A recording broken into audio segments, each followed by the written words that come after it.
I had went to Colorado, and on my way back, I had, some paraphernalia in my car.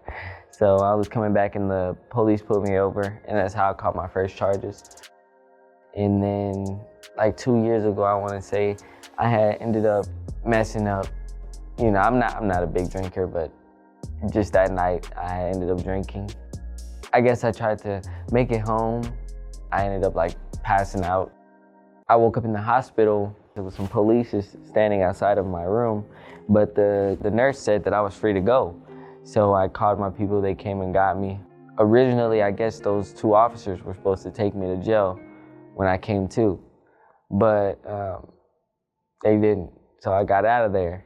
And by the time I left, like the next day, there was investigators and stuff like that calling, and they're like, hey, we need Rodrick to come down, like he needs to come into jail. I'm like, so that turned into like 2 years I was on the run. For the first couple months, I want to say 2 or 3 months, it was like, forget them, it's nothing. But from going on into like the first year, it got kind of shaky. You can't get a job, you can't work or anything like that because they'll come arrest you. They'll come to you. I was doing things that I shouldn't have been doing, because I had to make money and stuff like that. And something hit me, because I had a daughter as well during that time, and something clicked and was like, man, I want to be able to see her grow up, because when you do certain things, you could have a short life, So I'm like, my daughter's 2, let me go turn myself in,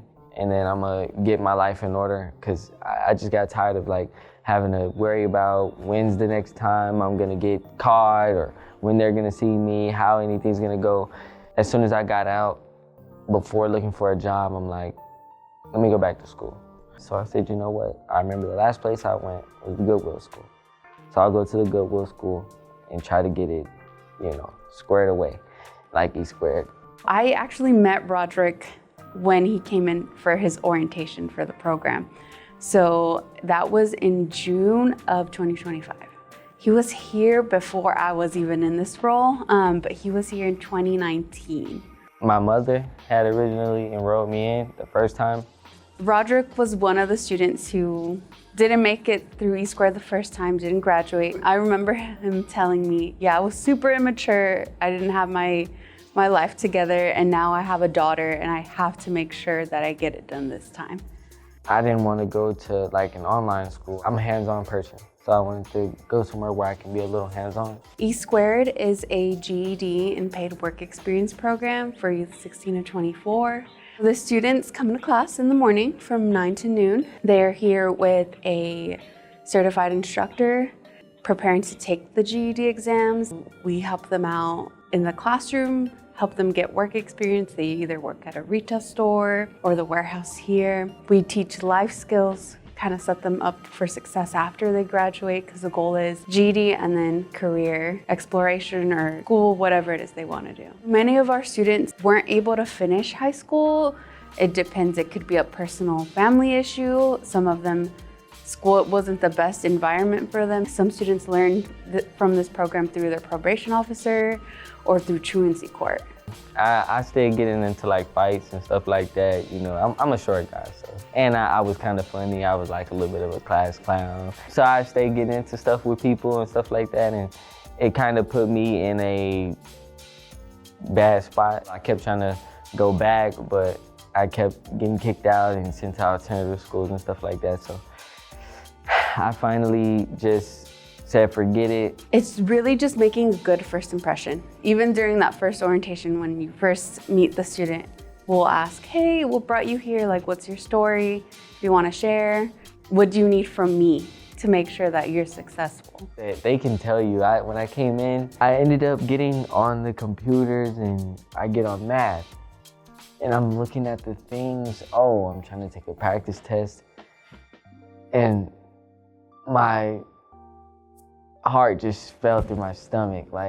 I'm like, oh no, this is too much for me, It was bringing bad anxiety. I was just getting so frustrated, and I had to put my head down for a minute and just to think, because I had to think about if I'm gonna walk out of this class or not. I believe it took me 6 or 7 months to get out of the class to graduate. But for the first month or two, I was out of it. He was not afraid to ask for help. And that's one of the things that is rare to see in a lot of our students, because they tend to be afraid to ask for help. They try to be self-reliant, but don't realize advocating for yourself and asking for help is something that is necessary to succeed. He actually worked in the transportation department in the warehouse, because we place students in several different departments there. Patrick really liked Rodrick's work ethic. He was dependable, he was there, and he offered him a full-time position after he graduated, and Rodrick took it out on. I believe in showing up and showing out. That's something that my parents taught me at a young age. When I'm on the floor, I'm gonna be seen. We see them as a whole person. We do our best to make sure that we provide a holistic support. The goal is to empower the student to be self-sufficient, be able to advocate not just for themselves, but sometimes even their own family members. That's why I ended up coming here. I had to do it for her though, because I wanted her to be able to have everything that I couldn't have when I was young. So I want to be able to give her all of that, which is why I'm taking the necessary steps that I have to push through on my career. And I think I would want to, tell her my life lessons and where I went wrong at, and things like that. Maybe it might help guide her through some of the things that she's going through.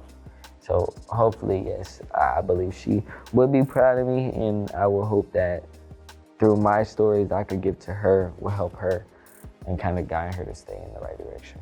If you don't want to go back to an original school and you're really serious about your education, I would refer the Goodwill E-Square program to anyone, because when they bring you on, everybody it's like a family to you. They help you out. Just as long as you show up and you take care of business, they'll help you, But you gotta, it's like anything, you gotta show that you want to, and then the help will come.